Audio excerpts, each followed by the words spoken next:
Check it out, I'm back at the Black Book with a little graffiti tutorial. Had a few in the past, maybe a year or so, that I've been doing here and there. Did a letter C the last time and a B before that, so we're going to be jumping in on letter D this time around. Just kind of working our way through the alphabet as we kind of trade some new styles.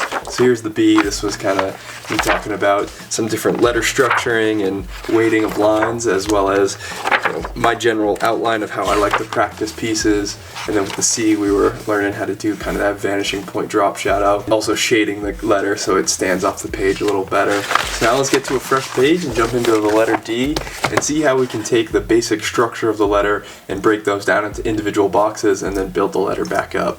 So I think this will be easiest to display on some lined paper, just because we'll be talking about perspective and the angle of each of these lettered boxes just a little bit. So everybody knows how to draw the letter D. You get your two basic swoops there. You got the vertical line and then the curve that comes around. And basically what a box is breaking this down into the real basic shapes of the letter. So with a simple letter like an A, you've got three boxes there, so you got the two vertical lines and the crosshatch. The D is going to be a great opportunity to kind of work in the curve, but also work in the straight line as well. So with the D, if we break it down a little bit even further, you got that vertical line, and then you kind of almost have two angled lines as well, and they meet at a kind of central point there. So we're going to be utilizing this shape and then kind of working up from there and developing the letter. So a quick explanation of a graffiti box is basically for every straight line you have is growing that wider into a full-on box, and so that now every vertical line you've got a rectangle instead, and then you can kind of follow suit with the others. And so basically each of these boxes coordinate to a stroke in the penmanship of drawing that letter. And when you do break the letter down into this kind of simple metric, you have the opportunity to adjust and transform each of these individual boxes without kind of breaking the structure of the letter, and as well as having, some fallback as to what the original structure looks like. And then even on top of that is you can make a bunch of strange or adjusted boxes off of your typical. So you can change it up, maybe do a little angled corner on two of the faces here, and replace what was a rectangle with a slightly adjusted. And I'm sure you'll recognize maybe some of more of the calligraphy style where you kind of swoop out either end, or you even take the box and skew it a little bit. So instead of it being the same size on each edge, you adjust it and now it's transformed a little bit, squished on the right side but just as tall on the left. And if you combine these, you can quickly change how the whole letter looks. So just picking a couple of these, maybe we'll do that calligraphy top as our first box. That kind of works to that flow of the D pretty well. And then let's pick a generic or maybe a little angled vertical box for our vertical line, and then follow it out with just a simple rectangle. You can see if we connect those lines all up, we've already got the flavor of a graffiti letter without doing much hard work. We got three simple shapes here, and it already looks like it's got a little bit of style to it. I don't necessarily have a formal arsenal of 50 different boxes I like to use and just combine them at will, but it is fun to go through and make a few of these shapes and almost make a word bank for yourself to pull from and try some things out, because it lets you more kind of constructively build those letters up rather than having to slowly individually define each of the portions of the letter and then kind of work off of them. It gets you maybe 30% of the way there. You get to see how the different levels of these changes interact with one another, and then decide if you like how it fits, and if not, scrap it and pick another piece to throw in the mix. So another opportunity here is with the curve, you can obviously simplify it into just two straight lines, or you can go a little bit more complex and do a few more lines in that curve. So D, we've got that straight letter again. We come up this top section here, you can see we're kind of going up at an angle, so we'll pick one that goes up at an angle, and then we've kind of come down on that contour, almost have a straight edge to this contour, and then you can follow suit on the bottom half with two more. So you can see we've got quite a few more boxes now to pick from and how they actually work in this letter. And here with the curve, if you're making a straight letter, you can kind of pick edges that are tangent, and what that means is if you were to make a straight line and just barely cross that curve, where does that straight line land? And that's kind of what I've done here, is we've just made straight lines everywhere the contour would be fitting. So if we hopefully be able to see the pencil under here, I'll kind of just shade. We've got that standard right there, and then kind of that curve follows the interior of that straight section. So you're kind of chopping and just picking the most extremes of that circle or of that bend to define your letter. And so that's a fun way too. So you can, obviously incorporate more or less to make it a more rounded edge of those straights, or you can make it a perfect curve and stick with that, and now you've got your regular D, but you can just simply make a curve box instead. And so you've got, essentially two boxes now, one large curve box and one straight box, and you can use that structure to move forward and do something similar. So on the ends of this curve, you can add those little hit ups as well. I can cross that, make it kind of come back in on the letter, and I'm keeping the structure super simple. I haven't, skewed the letter at all. It's just my regular uppercase D, and you've basically got a little variety here. And then, I can add some flavor to the vertical because it's a little simplistic compared to the rest, and then maybe even, cut this down and make it a little bit shorter on the interior, give it a little bit more weight on the inside, maybe even give it more weight on the bottom too by cutting this curve a little shorter.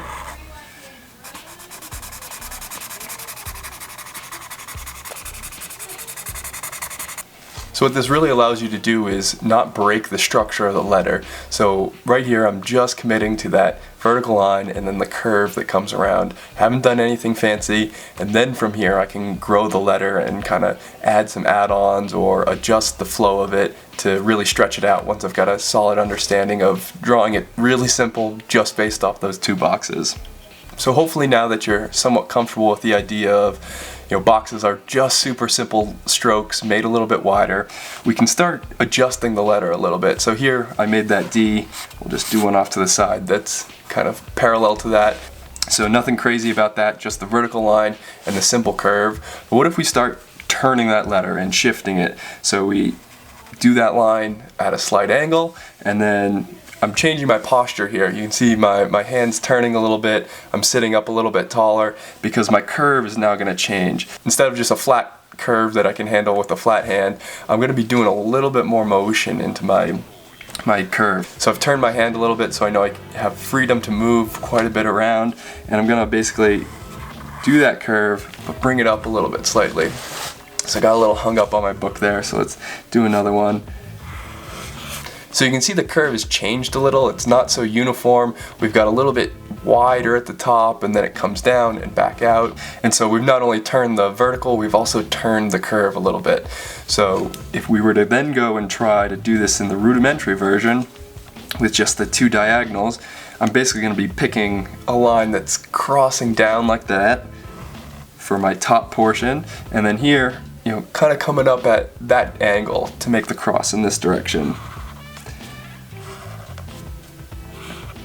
So you can see we've got a very different D in the kind of just diamond form than the perfectly sideways one. So you can see we might get a little bit more flavor in this as well. You can continue to adjust this as much as you want, but you're already changing kind of where those boxes land. And it's a fun way to actually study what a piece might look good as if you start very rudimentary like this and work your way around.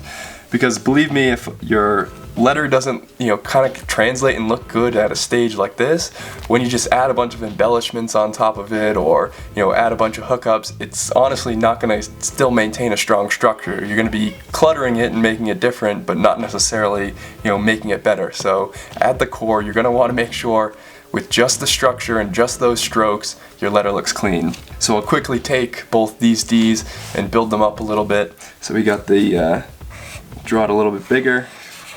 Got kind of the curved version here, and I'm literally just making a line here, putting the middle of my stroke right in the middle of that, and then tracing around it. I'm not doing anything special, and your ability to trace well and follow the curve definitely comes with time.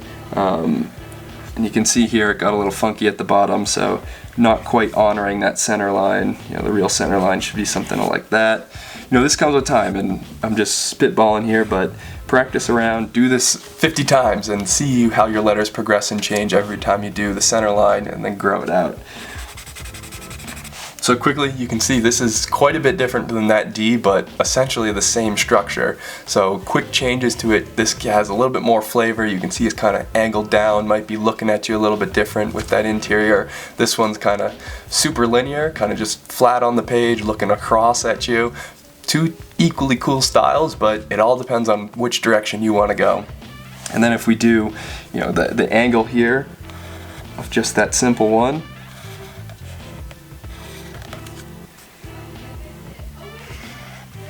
something important too is maintaining some of those crisscross and edge openings. So here, I left that edge there so you can still kind of see the angle in here, and we're not cluttering that up too much. And then this kind of came up at this direction, and you can always add more. Obviously I've got kind of one shot to do this with the pen, but I can bring this down a little bit further if it meets better down there. Now here's an opportunity to make a really big design choice. I could either go through and just simply make that a flat, and you can see the edge of each square. So if I were to stop both squares, let's pretend it looks like that. Right where they are now, I'm stopping them there. I could easily just make a line that connects the two of them there and kind of just decide I'm going to chop my letter there. Or I could pretend, these boxes grow on forever. And where does the last point that they meet interact? And what that line would do is that would actually create an intersection out here that's more true to like a point or a triangle. And two are totally valid. It's just kind of your design and decision factor as to how you want that to look. So do I want to go through and have a point on the end?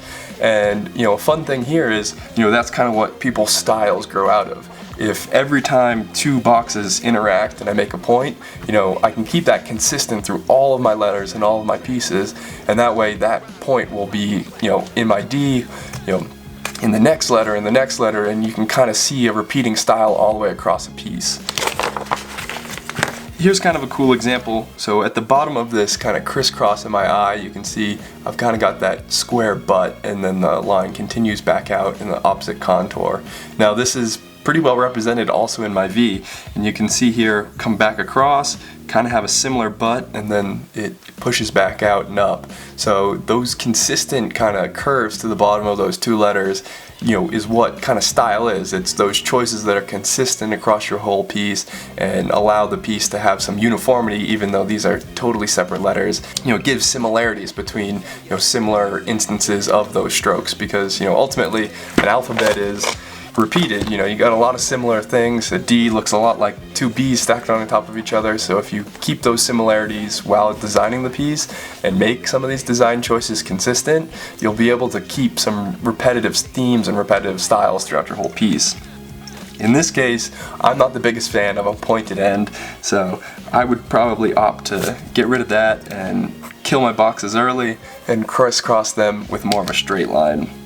So it's also good, practice this pencil here. So right now, pencil doesn't look great at that angle, so what if I put the angle a little bit more square? How does that kind of look? And squint your eyes or let them go foggy and kind of see how the whole structure lands. Your eye's really good at showing whether or not you like the letter, so this is a great opportunity to see how that angle actually changes and adjusts the shape. Another point that you can learn from is, see this angle here. If you maintain the box, pick that same angle down here, and believe it or not, that looks pretty good. So that's a safe bet, as always, is keeping your things rectangle to start, see how the edges line all the way far away, and see what it looks like. So I'm going to hold that edge as it is on this side, keep that same angle, and we've got a pretty solid design with 3 simple rectangles already started. So I think this is a great starting point. We've got the more round approach or the super straight letter approach, and you've got some pretty simple structures to build all your letters off of. With more complex letters like an S, you've got a ton of contours here, and kind of that pays homage to why so many people like drawing S's, is you've got a ton of variety to play with. Even at the most rudimentary form, you've got 5 different boxes that you have to build, and 5 boxes provide 5 opportunities to make some pretty cool effects. So, you know, that grows in itself. With the D, you can easily, you know, D is another super popular letter, and it easily has, you know, the same 5 boxes if you want, or you can get even crazier and, you know, start embellishing boxes up and down and add 2 into the interior, add a 3rd for that crisscross, and you've now got a 6 or 8 or 10 box letter before you've even started. So when you're taking a look at some more complex pieces, it's always fun to try to find where their boxes are and see how many they actually packed in there. Because if you can kind of make a design like this where it's the simple strokes and then grow it out, it provides a great structure that, you know, if the letter looks good at this point, it's going to grow up and look better even when you get more complex. So I've been sketching around. I've got a couple Ds I'd like to more formally develop. This one we see we've added a few extra boxes in there, straight letter style, and then more of a crispy curl style. So let's bring a couple of these sketches to the black book and see where they go.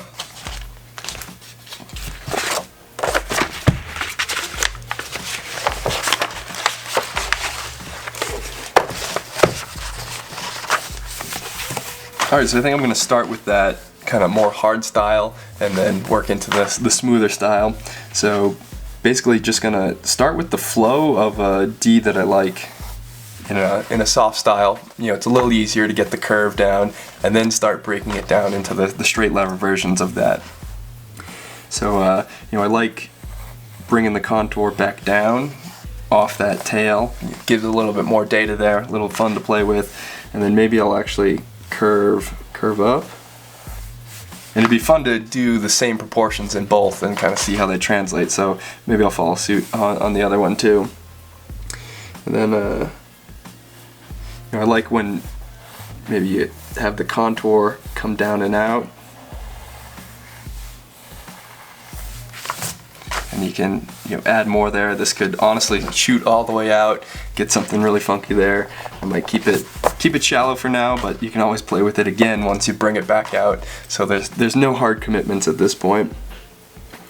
So basically now, I'm gonna do my first box here, and this one actually might look good. So, you know, much like a fat cap spray kind of flares out and grows as it gets further away, if you bring your letter out here and flare it out and kind of make it wider, it splays and kind of gives a cool perspective effect as if the letter is moving farther away from you. So, you know, just committing to those lines there, you know, I can then do off tangent off this one, you know, pick a straight, do it like that. And this one too, I could easily grow that wider as it went out. You know, don't quite want to commit to that edge right now, so I'll just do it simple to start, and then we can get a little bit funkier as we go along. So then, you know, this tangent over here, I'll need an angle back down. And you can see I'm also sticking to the exterior of this. You know, it's easy and kind of tempting sometimes to follow, you know, both the interior and exterior of the line. I find it's hard to judge exactly how much space you're going to need on the inside, so when I'm moving to a bigger piece, you know, I do like to stick on the exterior of these edges, and that way it gives me, you know, more room to grow out, you know, rather than get halfway through and need more space in the middle. And then, you know, I like that vertical box here where it kind of gives a hard butt. I didn't want to stick with that kind of pointed end. So you can see the D curves around, and the easy choice would be just, you know, making the straight there. I don't think that's going to add much to the letter, so I might do kind of a reverse contour. So I come around here, and instead of going straight to that out, I might do kind of a ripple. So I come all the way to the bottom and then curve back out. That'll add a slightly different angle to this box here. We'll have one that comes more in line with what, you know, this edge used to be. Kind of have a square like that, and that'll hit this square pretty well. You know, not committing too much to their interface yet, so just extend those lines off to infinity and then cut them back later. So we've come and made a corner there, and then so we've got to change this angle a little bit. make that a square. Get rid of our old line. And you can see we've got kind of that curve deforming. So now that we've got those edges in, I can see that I definitely like the vertical here. Can use a little different angle on that one. It's good to have the flat there. I like how that looks. It complements the very flat edge there. Now let's get into the center section. I'm just going to start with a simple vertical rectangle here, nothing too crazy, and then maybe kick out at one side with a little bit of a curve to it, because inevitably I'll probably pick some curves throughout here, so might as well do a complementing curve on that face as well. And then so here I can easily start adding some more, and what I'll do first is start erasing out some of these center sections so we can get a little bit better look at what our contour is and get away from that original curve to see what we're working with. So you can see it might be a little thin down here, we're kind of getting super narrow back up there, so what my next step would be to actually widen that out. Don't want to change that perspective too much. And honestly, this whole line might actually be the problem. It might be a little bit just too low. So let's put that line back where it was and see what moving that up does. So that works pretty well. And what you can also see is, I've got a pretty consistent size of each of these boxes. The width isn't changing too much box to box. So that's also a good way to keep things a little more consistent on the entire piece, is pick a size and start with that, and then start working on the wonkiness of it. So now I'm basically going to go around and just kind of refine my edges, see what edges I like, see which ones I don't, maybe add another box out here to round that out. And then I'll start playing with perspective and kind of the sizing of each.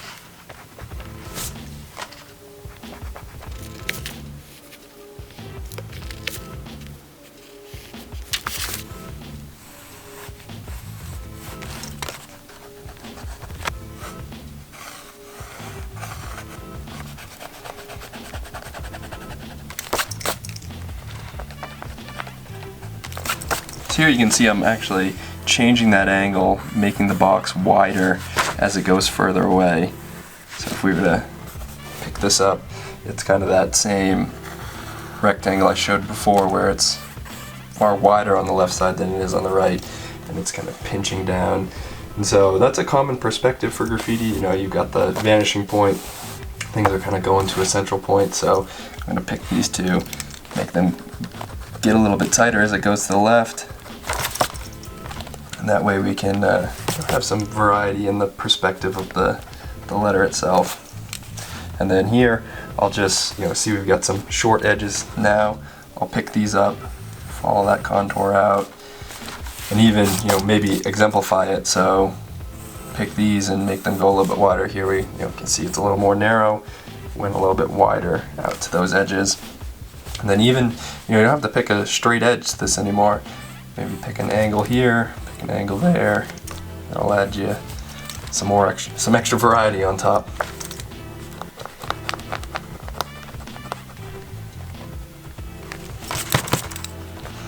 And two, you'll almost see this as a common style in pieces too, where people leave edges of their boxes. So you can see this box is ending, the one on the left is just about starting.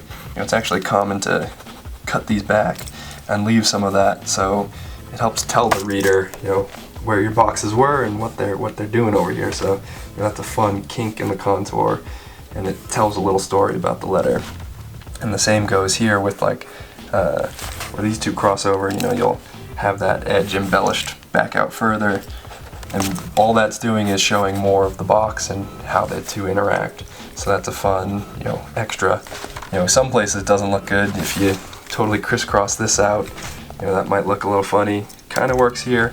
Could maybe just do a very reduced version of it. Get that edge. This line maybe could get extended a little bit further in. Not sure if you're seeing it too, but this is looking a little fat as compared to kind of the rest of the perspective on this. So maybe take a look at extending that line out, bring it down to somewhat of the same point. You know, makes that look a little pointier, so maybe you got to change the angle on it too. You can see I picked the wrong contour originally. You know, if this edge is going to be curving up, might as well have that edge curve up as well. So you got the whole flow in that piece. And honestly, it's even a little bit large, so just a little kick there can really just do it for you. So let's, now that we've got a solid start on the hard style, let's do a little freer style.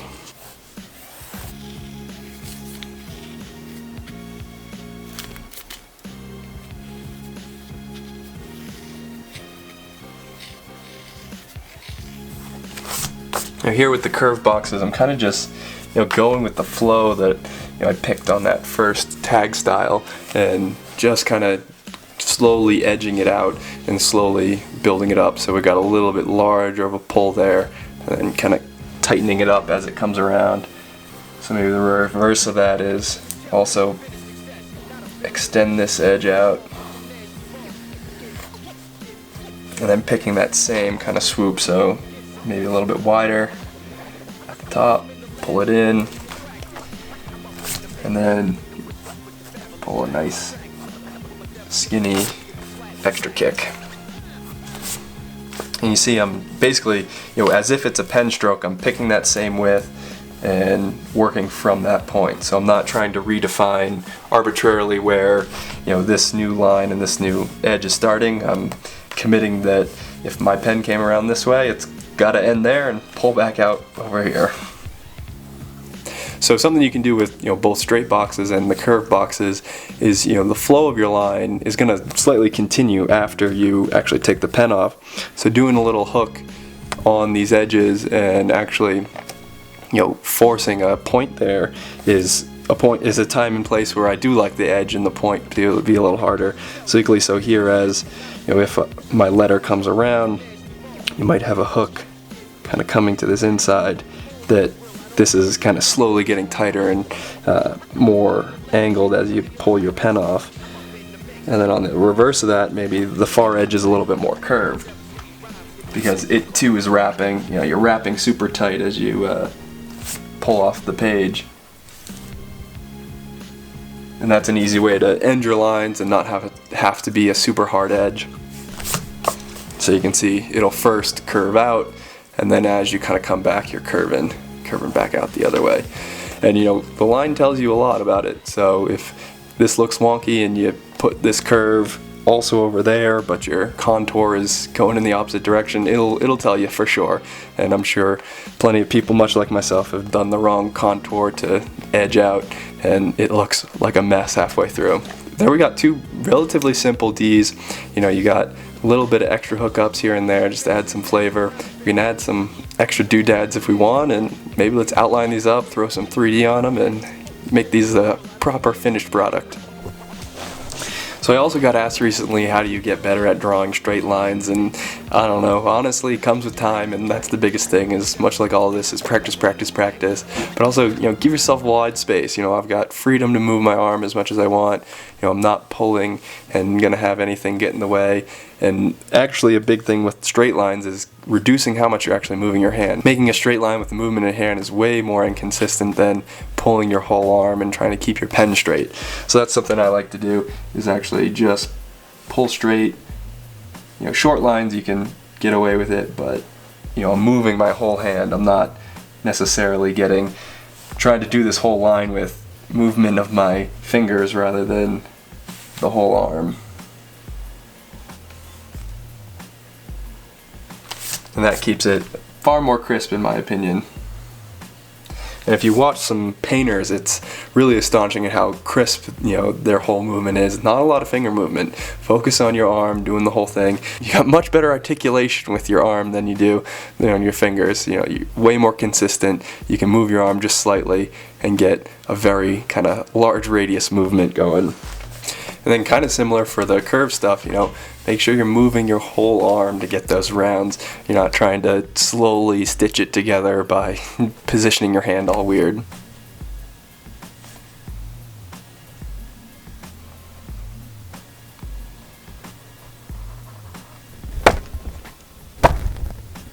Alright, well there you have it, little session to practice the letter D.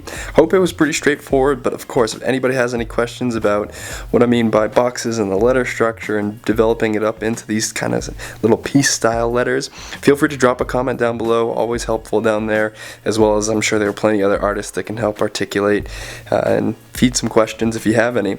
And let me know what you think of the letters. Honestly, had a lot of fun with this funky D, and don't get to draw it a lot, so maybe this will inspire a little bit more practice with the letter in the future. I didn't detail it so much in this video about my process for outlining the letters because I went pretty heavy on that B tutorial. So if you want to check out the letter B, I'll have a link for that video in the description, as well as that letter C tutorial where I was talking about drop shadowing. Here we just did the offset shadow, but there's a ton of variety to do with the vanishing point or whatnot.